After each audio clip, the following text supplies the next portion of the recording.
और आसान सा सवाल था, और एक ऐसा आसान सवाल जिसका जवाब देने से मोदी सरकार कतरा रही है। सवाल क्या था कि भाई आपने पेगासस जो है वो तकनीक खरीदी या नहीं खरीदी? अब सरकार इस मुद्दे से क्यों बच के भाग रही है? क्या कहा राहुल गांधी ने, पहले आप वो सुनिए। हमारा सिर्फ एक सवाल है, क्या हिंदुस्तान की सरकार ने पेगासस को खरीदा, हाँ या ना? दोस्तों आपके स्क्रीन पर देखिए, क्या आप जानते हैं कि इस्राएल के डिफेंस मिनिस्टर फ्रांस का रुख कर चुके हैं? क्यों? क्योंकि वो नहीं चाहते कि फ्रांस जैसा सहयोगियों को वो गवा दें। क्योंकि फ्रांस के जो राष्ट्रपति हैं इमैनुअल मैक्रोन, पेगासस के जरिए उनके फोन को भी हैक करने की कोशिश की गई थी, उनकी भी जासूसी करने की कोशिश की गई थी। इस्राएल डरा हुआ है क्योंकि एनएसओ जो कंपनी है वो इस्राएली कंपनी है और पेगासस जो सॉफ्टवेयर है वो एनएसओ का सॉफ्टवेयर है। इसलिए आज की तारीख में इस्राएल जा रहा है फ्रांस के सामने, घुटने टेके हुए हैं उसने। जब इस्राएल ने घुटने टेके हुए फ्रांस की तरफ, तो भारत सरकार आखिर क्यों नहीं जवाबदेही यहां पर ले रहा इस्राएल की? वो भूल जाइए, भारत सरकार उसकी जांच नहीं कराना चाहती है। दोस्तों इन तस्वीरों में देखिए, आप देख सकते हैं विपक्ष के तमाम नेता एक मंच पर बैठे हुए हैं और इस बैठक का मकसद साफ था कि पेगासस जासूसी मामला, जिसे विपक्ष अब एक हथियार बताता है, उस पर एक साझा रणनीति बनाई जाए। आज का दिन बहुत अहम था दोस्तों। आज पश्चिम बंगाल की मुख्यमंत्री ममता बनर्जी ने भी सोनिया गांधी से मुलाकात की और कार्यक्रम में आगे जाके मैं आपको बताऊंगा कि क्या वक्त आ गया है कि ममता बनर्जी को यूपीए का अध्यक्ष बनाया जाए। मगर उससे पहले मैं आपको बतलाना चाहूंगा कि राहुल गांधी ने इसे प्रधानमंत्री नरेंद्र मोदी का हथियार बताया है। उन्होंने कहा कि सरकार जांच करने से क्यों कतरा रही है। राहुल ने क्या कहा, सुनिए। क्या हिंदुस्तान की सरकार ने अपने लोगों पर पेगासस हथियार का इस्तेमाल किया, हाँ या ना? हम सिर्फ ये जानना चाहते हैं। दोस्तों हो क्या रहा है, पिछले कुछ अरसे से लगातार नेशनलिज्म बनाम एंटी नेशनलिज्म का डिबेट हो रहा है। आज विपक्ष ने इसे एक नई दिशा देने की कोशिश की। बकौल राहुल गांधी जिस तरह से लोगों के फोन को टैप किया जा रहा था, फोन को हैक किया जा रहा था, उनकी जासूसी हो रही थी, सही मायने में यह लोकतंत्र पर हमला है। और अगर यह लोकतंत्र पर हमला है तो यह राष्ट्र विरोधी भी है।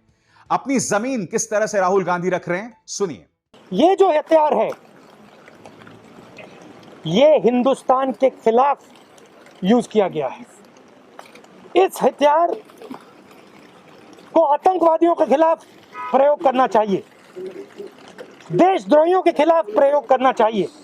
हम नरेंद्र मोदी जी से, अमित शाह से ये पूछ रहे हैं कि आपने इस हथियार का प्रयोग हिंदुस्तान के लोकतांत्रिक इंस्टीट्यूशंस के खिलाफ क्यों किया?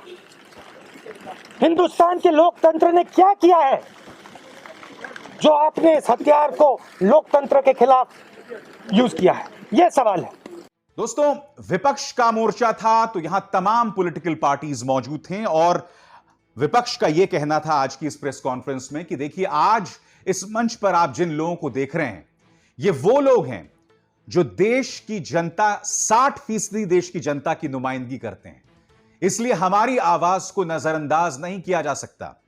मनोज झा जो कि सांसद हैं आरजेडी के, उन्होंने कहा कि सरकार की तरफ से आईटी मिनिस्टर अश्विनी वैष्णव जवाब दे रहे हैं, जबकि इससे बड़ी विडंबना कुछ नहीं हो सकती कि अश्विनी वैष्णव के भी फोन को हैक किया गया था कथित तौर पर पेगासस के जरिए।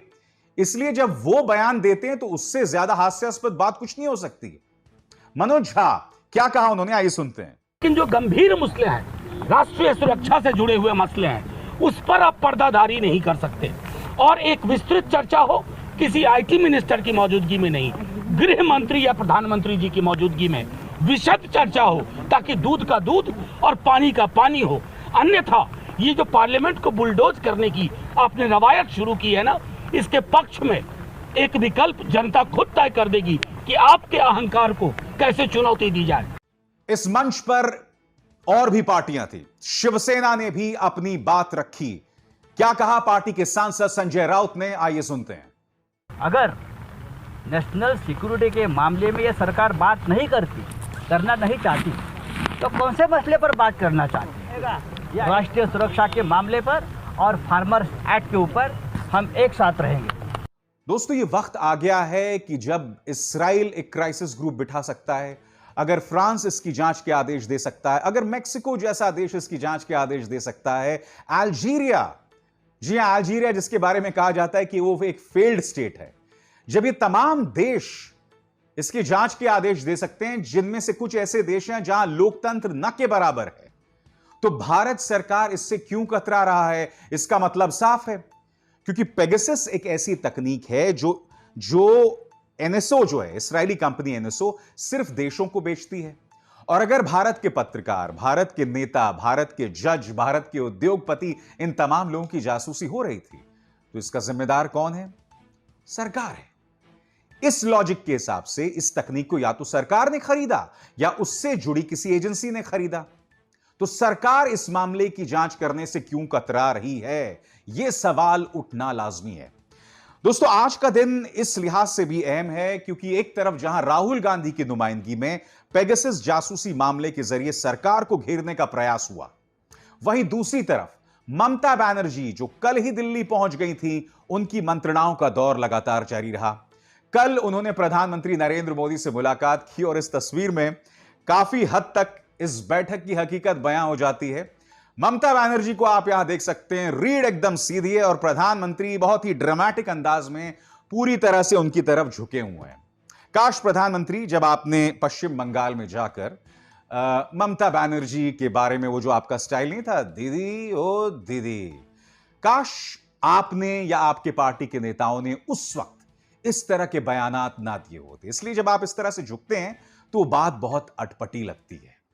ममता बनर्जी ने सोनिया गांधी से भी मुलाकात की और आज यह सवाल उठना लाजमी हो जाता है, पिछले लगातार काफी अरसे से हो क्या रहा है दोस्तों?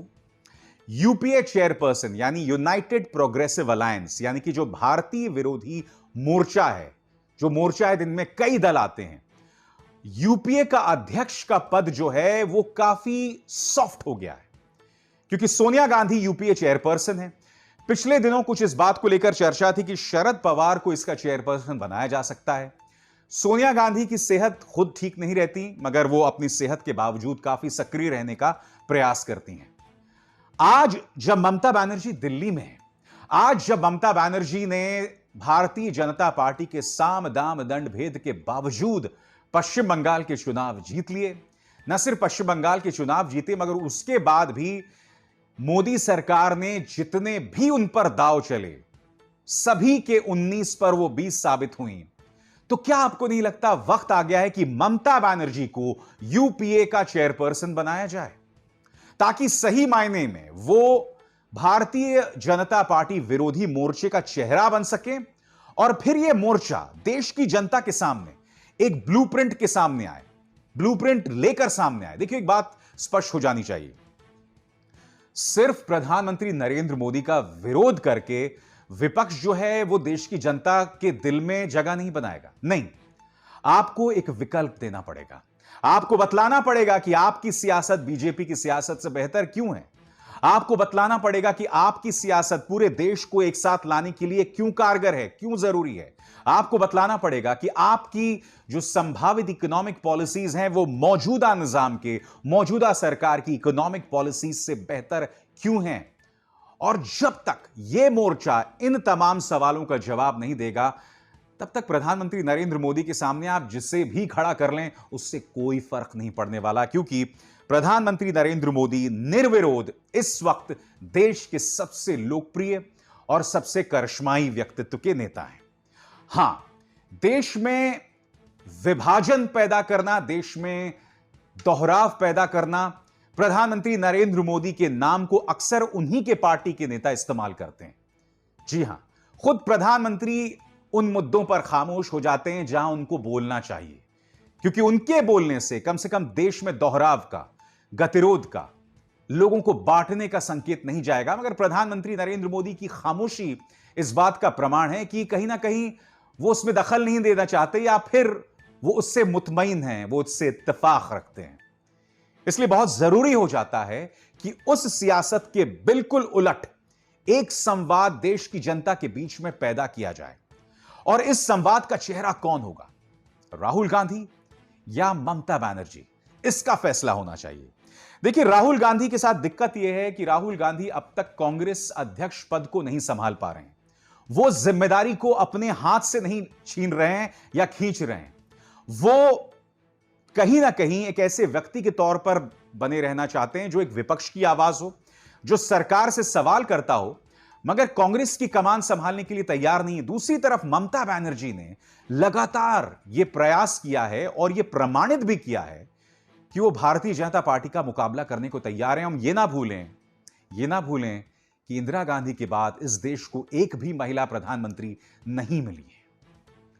क्या विपक्ष ममता बनर्जी को एक चेहरे के तौर पर पेश करना चाहेगा? यह एक बहुत बड़ा सवाल है, क्योंकि हो क्या रहा है कि राहुल गांधी के खिलाफ भारतीय जनता पार्टी के घटिया प्रचार तंत्र ने जिस तरह का प्रचार किया है, उसके बाद देश की जनता का एक बहुत बड़ा हिस्सा है जो राहुल गांधी में विश्वास करने से कतराता है। क्योंकि इसी प्रचार तंत्र के जरिए गुजरात मॉडल का भी महिमा मंडन किया गया। यह भी बतलाया गया कि अगर प्रधानमंत्री नरेंद्र मोदी, जो उस वक्त चीफ मिनिस्टर थे, प्रधानमंत्री बन जाएंगे तो देश कहां से कहां पहुंच जाएगा। अब कहां से कहां तो नहीं पहुंचा, मगर हां, कहां से कहां जरूर पहुंच गया देश। समझ रहे हैं ना आप मेरी बात?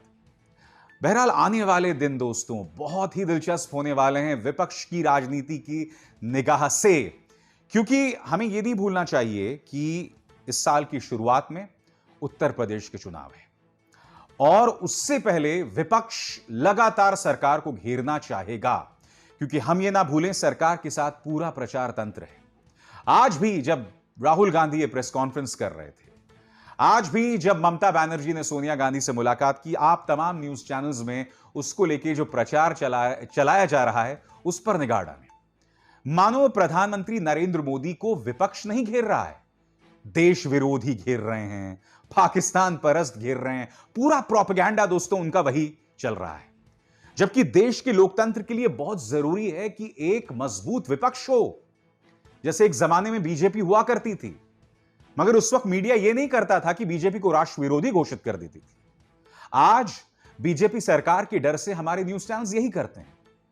इसलिए यह बहुत जरूरी हो जाता है कि विपक्ष एक स्वर में, एक रणनीति के तहत, एक अनुशासन के तहत भाजपा सरकार की नीतियों पर सवाल करे, क्योंकि तभी देश को एक विकल्प मिलेगा। बोल के लब आजाद है तेरे में, बस इतना ही। अभिसार शर्मा को दीजिए इजाजत। नमस्कार।